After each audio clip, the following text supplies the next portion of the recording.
నేను కూడా మిగతా సమయాల్లో విమర్శకు ప్రతి విమర్శ చేయడం నాకు కూడా తెలుసు. నేను కూడా రాజకీయ కుటుంబం నుంచి వచ్చిన వాడినే. మా కుటుంబానికి ఇది 5వ పర్యాయం శాసనసభ్యుడిగా చేయడం. ఈరోజు ఈ స్థాయికి వచ్చానంటే ఎంతో కృషి ఉంది. అలాగే ఈరోజు మంత్రి కావడానికి కూడా ఒక పార్టీ యొక్క ఆదరణ, ఒక పెద్ద మనిషి యొక్క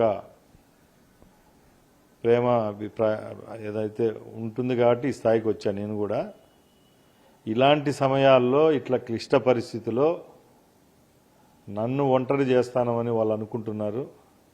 ఈ రోజుకి కూడా నా మీద విశ్వాసంలో ఉన్న నా నియోజకవర్గ ప్రజలకు నేనేదో తెలుసు. తప్పకుండా రాయచోటి యొక్క అభివృద్ధి విషయంలో ఎక్కడా నేను రాజీ పడను. తప్పకుండా మనసా వాచా కర్మ నేను రాయచోటి నియోజకవర్గ ప్రజల యొక్క ఆకాంక్ష వరకే పనిచేస్తాను.